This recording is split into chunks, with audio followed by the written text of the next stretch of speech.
Alisha. In the last lectures, we have seen the functional dependency, then functional dependency with the diagrams, then travel and non-travel, the function dependency, then Armstrong-Aximov's function dependency, and we have seen some examples of how to remove the redundancy in the given function dependency, then the closest set of functional dependency, and here we have seen some examples. Then last point, that is the decomposition. So what do you mean by the decomposition? Decomposition is nothing but the process of breaking down a given relation into the two or more relation, or we can say the given relation is divided into the subparts, so that is called as a decomposition. Okay, so here the relation R is replaced by two or more relation such a way that each new relation contain a subset of attributes of R, and together they all include all attributes of relation R.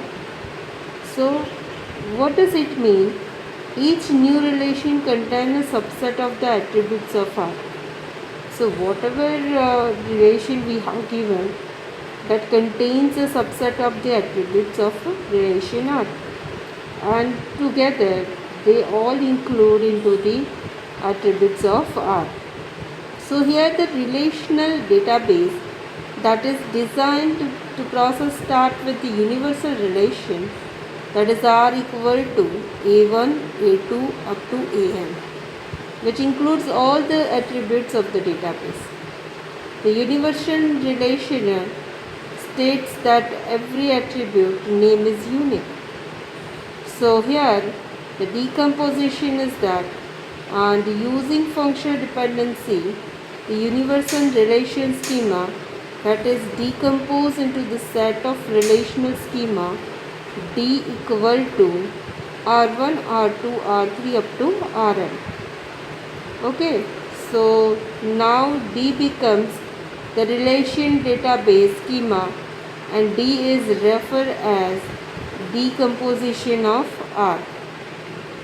Okay, so here it is, whatever the relation we have given, that is suppose R equal to A1, A2, A3 up to AN, that is includes all the attributes of the database. The universal relational state that every attribute's name is unique. Duplication is not allowed, right?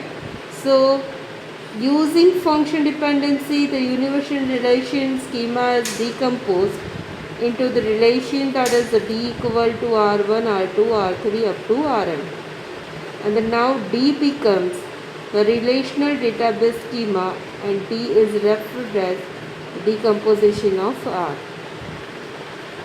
So generally decomposition is used to eliminate the problem of poor database design during the normalized process. Okay, so for example, here the account branch table is given. So account branch table contains the account number, then account balance, then B name, then B address. That means branch name and branch address. Okay, so here the account branch table contains the following fields, that is account number, balance, branch name and the branch address. Okay, so here we have given the data, account number A01, balance 5,000 rupees, branch name VVN, Vallabh Vidyanagar, branch address the Mota Bazar, VVN, VV Nagar. A02, okay, so A02 contains the balance 6,000 rupees, branch name that is the Kesar, and a branch address that is the Chota Bazar, Karamsar. Next A03 is there, then 7,000, branch name that is the Anand, and branch address that is the Nana Bazar, Anand.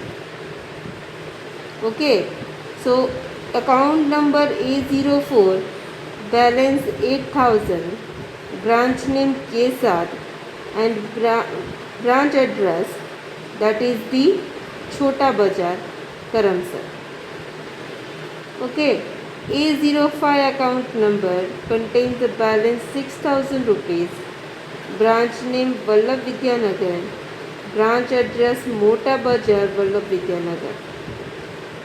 So here the 5 records are there, and relation that is the account number, balance and B name that contains the one relation, that is account. Okay, so account number, balance and B name. Here you can see that account number has the primary key, so here it is.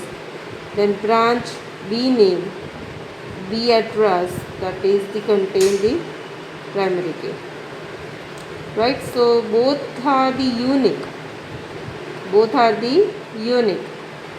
okay. So null value it doesn't allow, and duplicate value doesn't allow.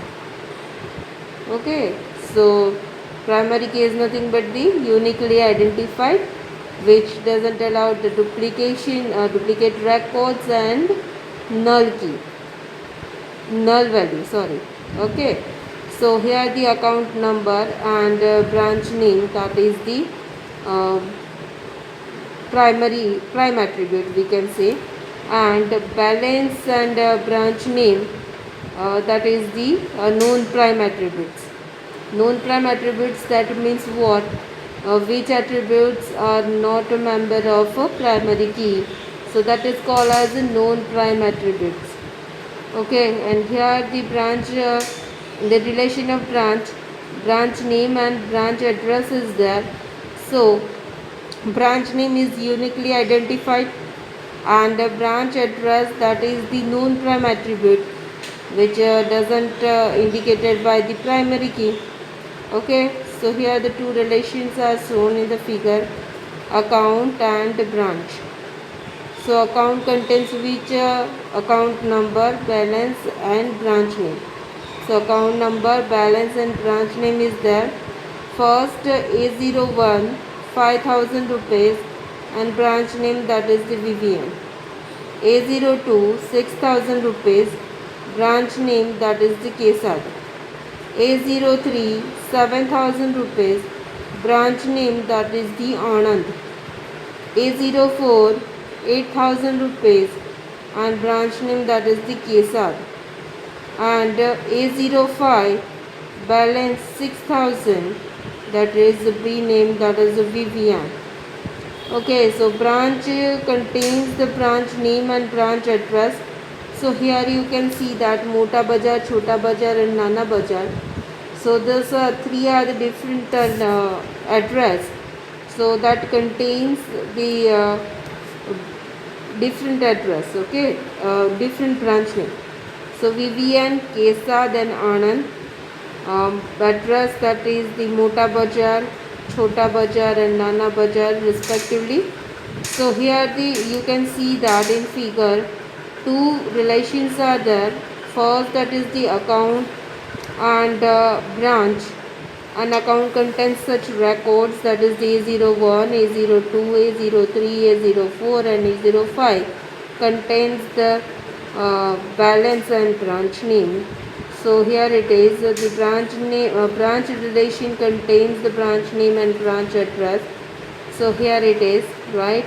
Now next, decomposition of the relation can be either lossy decomposition or lossless decomposition. So mainly decomposition, that means what? Whatever the relation we have given, that is divided into the subparts. Okay, so whenever we are going to divide into the subparts, then it may be a lossy decomposition or it may be a lossless decomposition, right? So mainly there are two types of decomposition. First, lossy decomposition, and second, lossless joint decomposition. So let's see the detail. Let's see in the details what does it mean.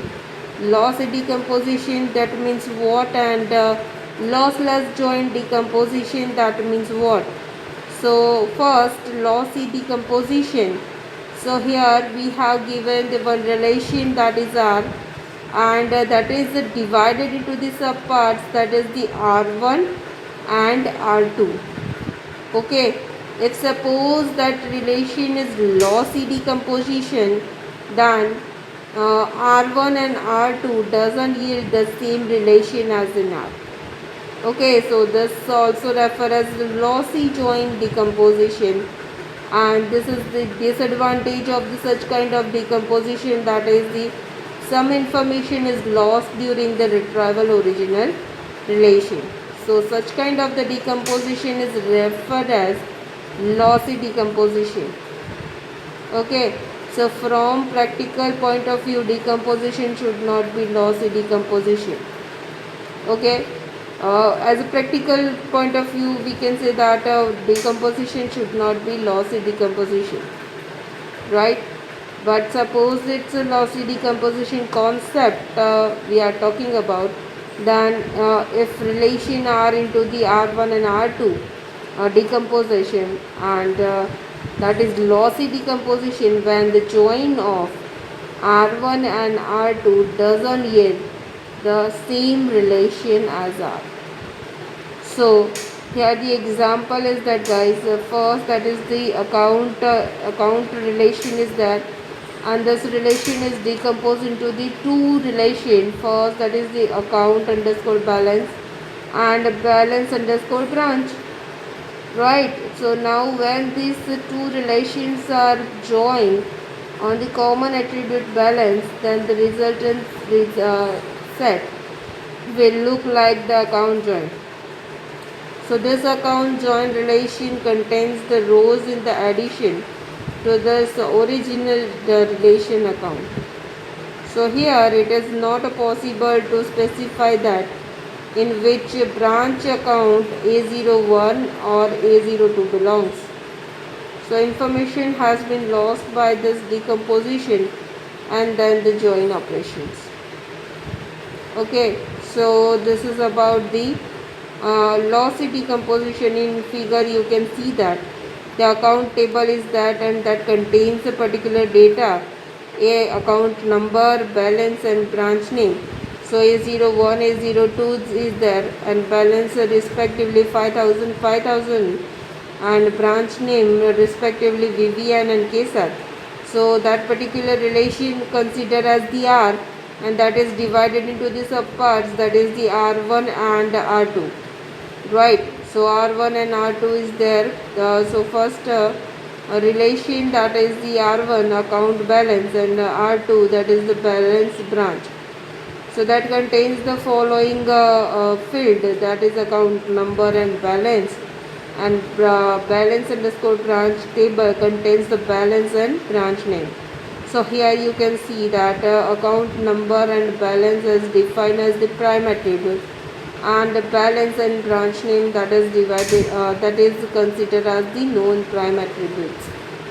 Okay, so here it is the first example. Account table is there, that is relation R.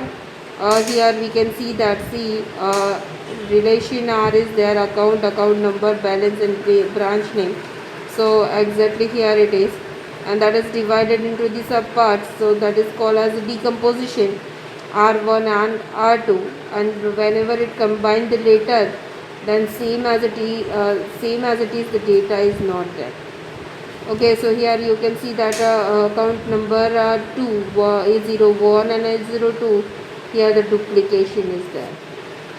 Okay, so relation, whatever the relation R is there, that is not the same as it is after the join two relation.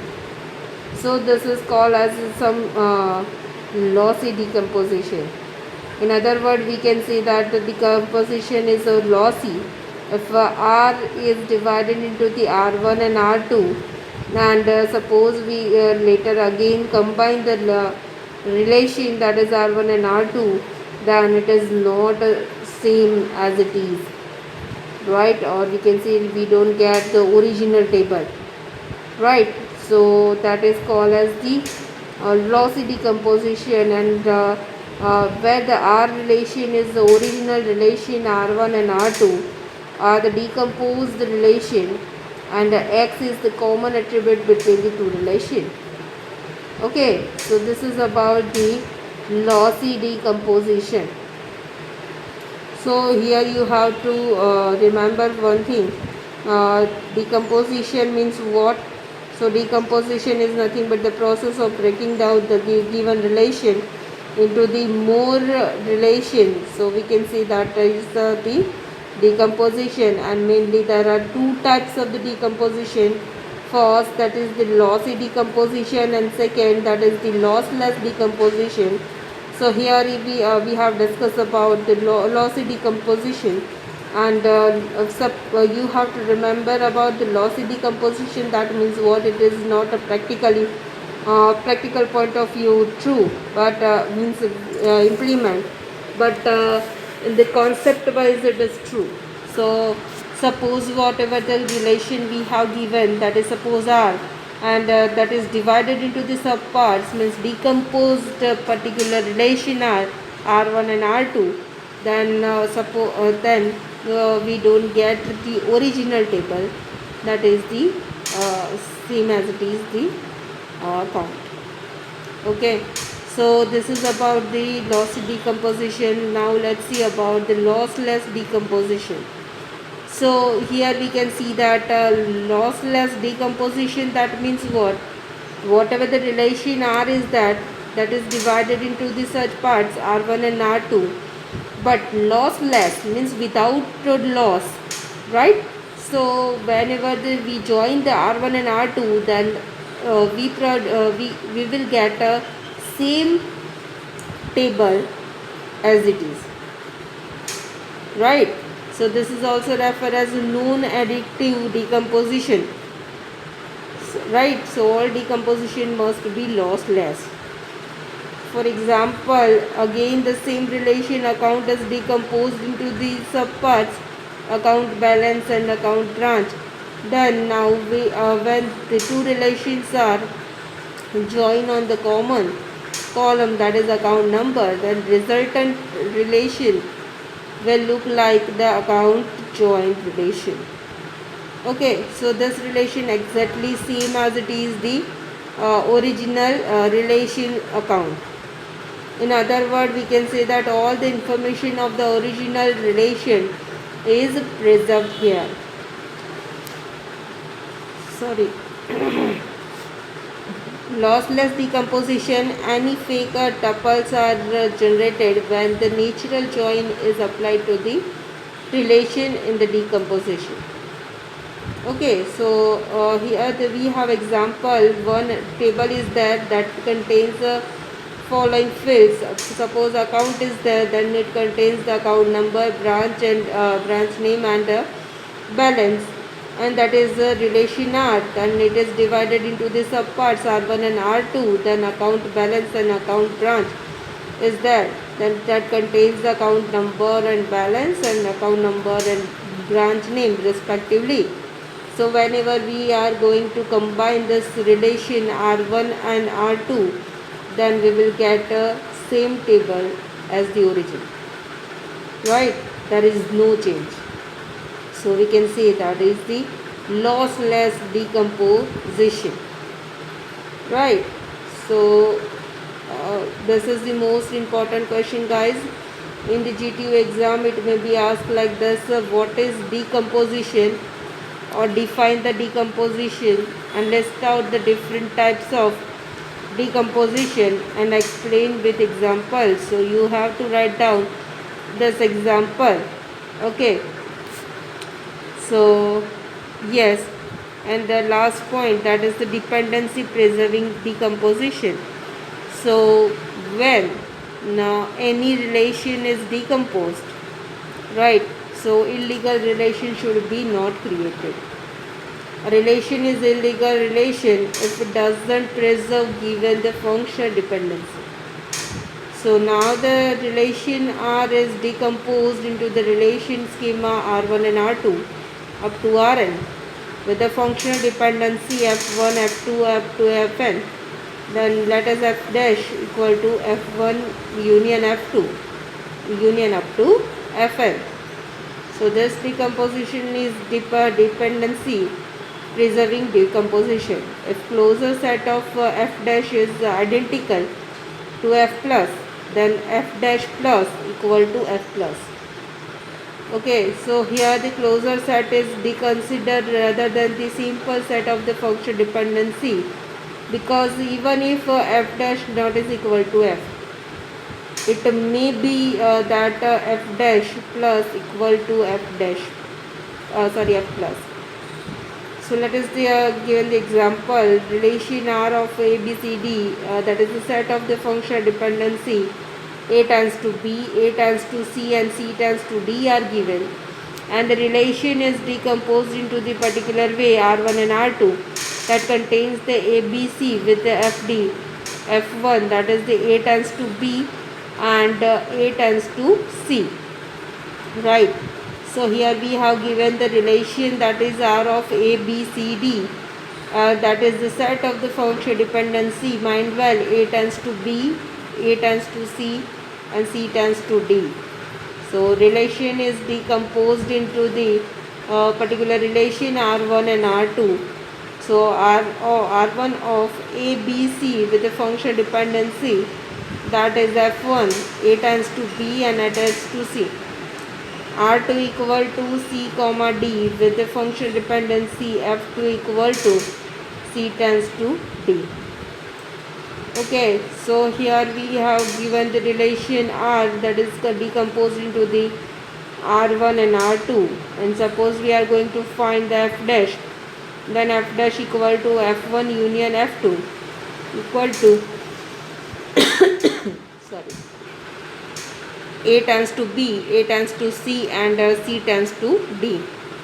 Okay, so we can say that F dash equal to F, and so that F dash plus equal to F plus. Thus the decomposition is dependency preserving the decomposition. Okay, so this is about the dependency preserving decomposition. Hope you understand this topic, and guys, this is the most important questions and too many times asked in the G2 exam. So mind well what is the decomposition, and list out the different types of decomposition. So you have to write down in that case lossy decomposition and lossless decomposition. Then you have to describe any one, then you can describe any one of two, right. So lossy decomposition, that means what? Lossy decomposition, when the relation is joined R1 and R2, then we will get whatever the table is not same as it is or same as the origin. And here the lossless decomposition, that means what? Whatever the relation we will get R1 and R2, and then suppose we are going to combine that particular relation R1 and R2, then we will get the same table as the origin. So this is called as lossless join. Okay, so this is about the decomposition, and the last point, that is the dependency preserving decomposition. Means what? Whenever the relation is decomposed, then illegal relation should not be created. Okay, so here we have given the relation that is R, and suppose relation schema that is the R1, R2 and Rn with the functional dependencies, that is F1, F2 and Fn, then F dash equal to F1 union F2 union Fn, right. So here the decomposition is there. For example, R1 equal to ABC with the function dependency, that is A tends to B, A tends to C, and C tends to D, right. So that is divided into the F1 and F2, A tends to B and A tends to C. that is the function dependency 1, and function dependency 2, that is the C tends to D. So here we have decomposed the particular relation R into R1 and R2. Then we will get the particular F dash, that is the decomposed relation into the subschema, that is F1 union F2. So function dependencies are A tends to B, A tends to C, and C tends to D. That is same as it is whatever the relation we have given. Okay, so if suppose that is same, then we can say that F dash equal to F. Okay, so here the F dash equal to F and F dash equal to F, then so we can say that F dash plus equal to F plus. That means the closure set that is considered rather than the simple set of the function dependency, right? So if suppose that is not equal to, then we can say that the decomposition is not dependency preserving the decomposition, means illegal relation is there. Okay, so this is about the dependency preserving decomposition. Okay, so hope you understand these topics, and these are the most important questions, guys. So prepare well, and if you have any doubt, then you can write in the comment section, so we will solve your difficulties. Okay, and during the lectures you have to write down your enrollment number and name in the comment section. Okay, thank you.